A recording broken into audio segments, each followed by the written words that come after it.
Hey guys, this is Pablo with Meditation Amsterdam.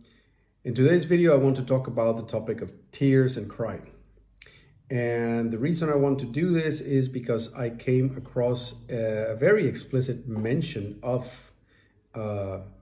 tears in the book, The New Primal Scream by Dr. Arthur Janov. And because I've also spent a significant amount of time doing some proper crying in the past few months and years in my process. And I can almost claim that I've cried more in the last 3 years than I've had in the last 3 decades. Some of it has been relatively light, and some of it has been just, this absolute pit of hopelessness type of crying. There's also been the experience of a crying that is incredibly vulnerable and tender and hurtful. So all sorts of flavors of it. And in the beginning, that was a bit of a new experience, and it was strange. And then once the floodgates opened, it's been almost a daily practice, actually. I can't say I can evoke it every day in a proper way, but there's been an ocean of it, if I had to sum it up, to the point where you think, my God, I mean, this is just a bottomless pit. Where does this stop? Now, it has been becoming less and less in the past few weeks, as a matter of fact. And it's given way to sort of more visceral and energetic type of release. So it seems to exhaust itself after some time. But there's, at least in my case, there was quite a bit of it. I'm sharing it for a couple of reasons. I don't often share very personal things about my process, but this is definitely one that I thought was important. And I believe it is important because perhaps the most tempting and notorious of issues or temptations that we come across in the path of self-cultivation is that of spiritual bypass. In other words, the temptation to stay in blissful states of mind, or to zone out, or feel like we're one with everything or whatever, and to place ourselves in states of mind that are seemingly high because we are not stressed, seemingly pure because we are maybe not thinking a lot, so overthinking is not happening in those states of mind, seemingly superior because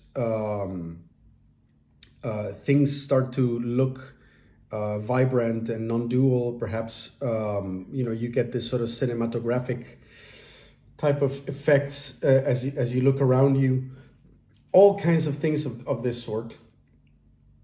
Or maybe your emotions are flaring up. You feel a lot of bliss, or you feel very elated, right? And you think like, oh, this is now really working for me, and so on. And you might begin to kid yourself into believing that that's what the process is about, and that you've gone, to the next level or so.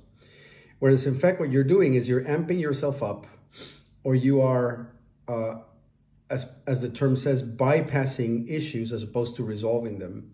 And you're coming from a place of trying to get away from who you are, away from the work that needs to be done, away from your problems, and especially and most significantly away from difficult emotions that need to be felt, and which will make you feel incredibly vulnerable, uncomfortable, and perhaps hopeless at some point or another, right?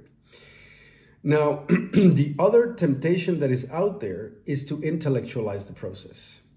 There's people who become Sanskrit experts and who can recite sutras and all manner of things. There's people who are able to explain to you, I've seen this with people that I work with, they can explain to me in neuroscientific terms exactly what's happening with them. Other people, instead of intellectualizing the process, somatize the process. In other words, we had a great breakthrough with someone last week. And this is someone who was really, really cut off from the neck down. And we did a lot of work with becoming somatically acquainted with emotions. But very soon, the mind starts to use that as a bypass as well. So that we would be talking about something that was making this person upset. And when we started our exploration, this person would say, oh yeah, I know what the problem is. So-and-so said something to me, and it's an issue of, I don't know, you take your pick, autonomy or jealousy or whatever. Oh yeah, that's really true. I can really feel it here between my, the right side of my diaphragm and my, L5 lumbar, disc or whatever, right? Like they became experts in pinpointing with dead accuracy, very specific parts of the anatomy that were flaring up when a certain situation was creating discomfort in them. And all great, right? So we need to intellectually understand things. We need to somatically register them so that we're not cut off from the sensations, because those are very easy to start perceiving and becoming literate about. But at the end of the day, at some point or another, for the rubber to actually hit the road and for the mind to begin the actual purification process that is preventing us from being in higher states of consciousness and to stabilize in those states of consciousness, we need to feel uncomfortable emotions in the first person, and we need to feel and relive the experience from a visceral and emotional standpoint, aka we need to re-suffer the experience, except that this time we're doing it consciously. More often than not, that will bring tears. It might bring anger, right? It might bring awkwardness, shame, or whatever, but all of those are ultimately little defense mechanisms that are still trying to somehow diverge us from the fact that we are simply hurt. We're just hurt. It's just hurt. It's just pain. And it needs to really actually be felt at one point or another. This is it, right? Like there's no other way around this. And the beauty of it, though, is that as per the title, tears seem to be the universal solvent. There is not a single emotion that I've come across which tears did not help resolve. And by that same token, there is no single samskara or pattern in my mind or limitation in my mind or hang-up that was not dissolved by the process of feeling the pain that was buttressing it. And hence the title, and I really do stand by this. Tears are the universal solvent.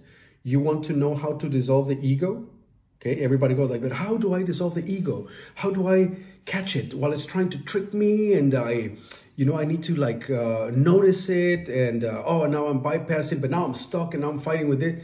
All of that sort of sleight of hand, and how can I outsmart my ego? And I read this book and they told me this and that, and then I realized, just cut it out. Just cut out all of it. Just feel your pain.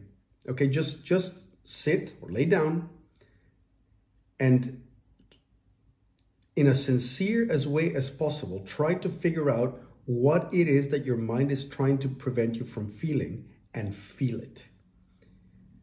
This is, by the way, only half an instruction, because the capacity to feel is a trainable capacity, and it may be absent and is almost certainly going to be absent in the beginning. Our repression mechanisms of the mind will make sure that we don't have that capacity, because we were trying not to feel at some point, right? We were trying to survive at some point, not to feel. And that's fine. So This is a capacity that can be trained, ought to be trained and developed. And once trained and developed, you will have the capacity to feel. And then you need to just double down on that and feel until every bit of pain in you is truly processed and exhausted. And you will find, as I have undoubtedly found, that with every bit of pain that's felt, a little part of my personality feels permission to essentially die. So you need to mourn it. You need to mourn the time that you wasted holding on to that pain, not knowing that you were doing so.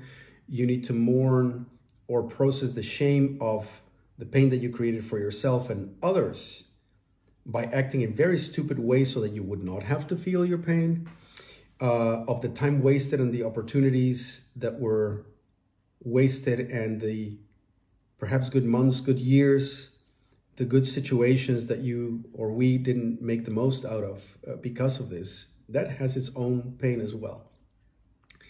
That is sincerity. That is the authentic use or understanding of the first noble truth, dukkha. There is suffering. It's a process to come up to the point where that first noble truth can be recognized because it's being suppressed and repressed, mostly repressed actually. And to come to the first noble truth is maybe even 80% of the trick already, because once you acknowledge I'm in pain, I can't feel love as I believe I should.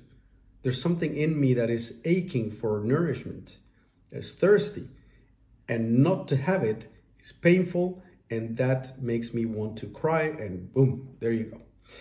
And watch your ego come apart right in front of you as you do this, and watch it be dissolved by this sort of almost acidic effect of the tears just eating away at anything that shouldn't be there. So they are the great purifier. And that is essentially today's thought, actually. This notion that we need to plunge with gusto into a proper cry or 1,000. You know, anything in between. It's different for everyone, as I've noticed and as I've studied.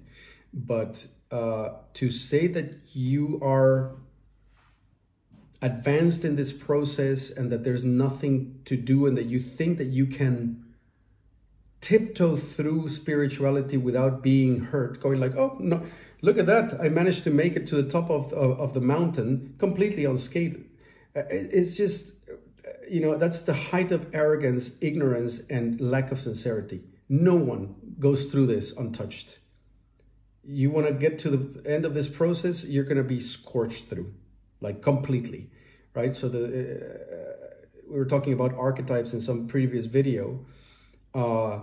The hero is meant to face the dragon and be completely obliterated by it, not to slay the dragon and come out going like, oh, you see how cool I am? This is not about that. It's about getting completely scorched. And but the willingness for being scorched is a trainable capacity, because our nervous system can be trained into ever higher levels of clarity, input, truth, and affects that we were not ready to feel in the past.